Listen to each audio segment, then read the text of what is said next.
Hi, this is Adrian Io or Capricorntigress from Astrology, A Look Inside. And I wanted to come and make a really quick video. It was on my mind. And so I felt like I had to make a video about it because it's such a rare occurrence.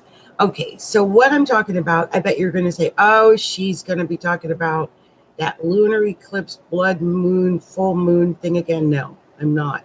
In a way, I am, but not really. What I want to talk about is Mars. Mars was at 3 degrees or 4 degrees of Aquarius, and the moon was at 4 degrees Aquarius. And so the moon and Mars made this weird connection in Aquarius today. And it was the first time that Mars was as large as the moon for over 35,000 years. Like, can you imagine something that only happens every 35,000 years? It's absolutely incredible. And so I really wanted to take advantage of today with all of that Aquarius energy, because I have Aquarius in my first house in mutual interception with Virgo in my 8th house. So in essence, I think and believe I'm a Aquarius, which is why I'm an astrologer. But I wanted to express the quirkiness of that. And so today I went, with my blonde my storm blonde hair.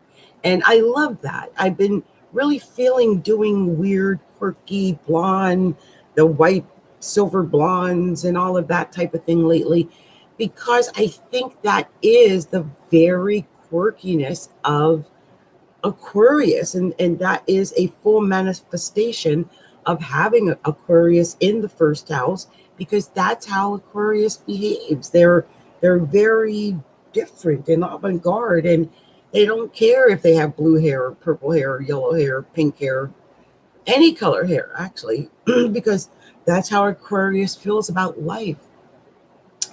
Be free, let yourself go, and to enjoy and experience all that life has to offer, and to be independent, and to do things, from your own brilliance and from your own mind, and your own desires, and things like that. So that vibe might have been there today for some. Overall, we are looking at a time where the sun was opposing this occurrence, which was also very odd that the sun would be opposing this one occurrence that seemed to occur every 35,000 years. So and here's the crazy thing about that.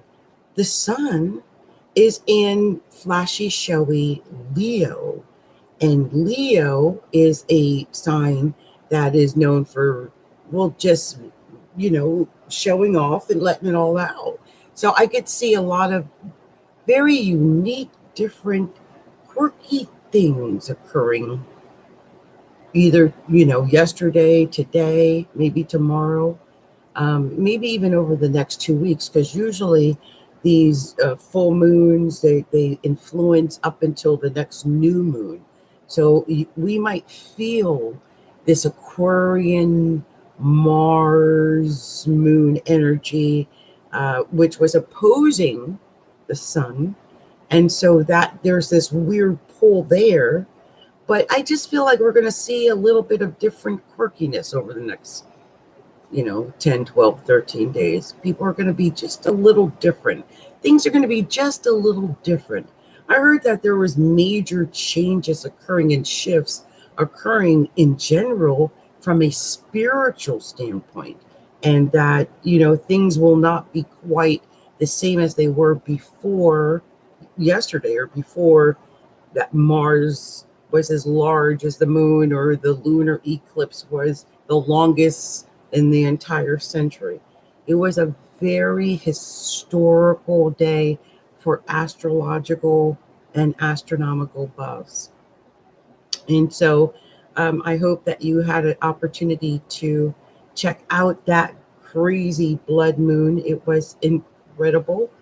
And I am going to go ahead and cut this short. I don't want to take too much time, but I just wanted to give homage to Mars, because I do feel like a lot of people overlook the fact that Mars was indeed conjunct the moon yesterday and opposing that sun. And also, Mars was squaring Uranus by a few degrees yesterday as well, and the node. So it was a very interesting day. Now, one of the other things I think that was overlooked yesterday was that Venus, and it still is today, but Venus is trying Pluto. Venus is at 19 degrees Virgo. Pluto is at 19 degrees Capricorn. And that's a really powerful trine, depending on where that falls in your chart. It's Earth trine, so it's very earthly and maybe monetary. Monetarily, it might be very good. We're dealing with Capricorn and Virgo, so it might have to do with improvement with work and career issues. That's always awesome.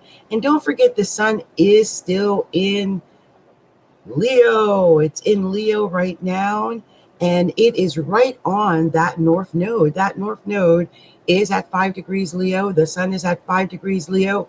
I'm having a feeling that whatever we do, like today or around this time, that it's going to be long lasting and positive. So try to do good, positive things.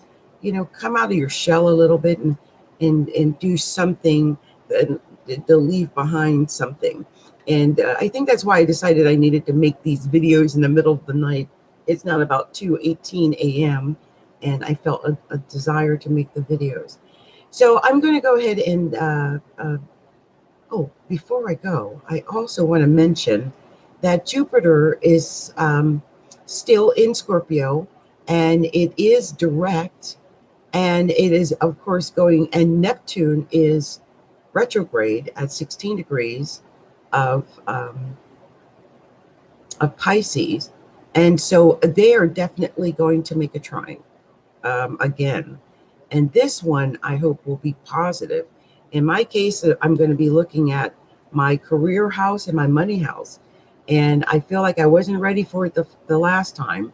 But this time I want to prepare for something good. And maybe you should too. Where do Pisces and Scorpio fall in your chart? Hopefully it's making a very positive trine and or very positive influences in your life. That wonderful, wonderful trine there. Well, anyway, this is Adrienne, Capricorntigress of Astrology, A Look Inside. And I will talk to you soon. Much love and light to all. Bye now.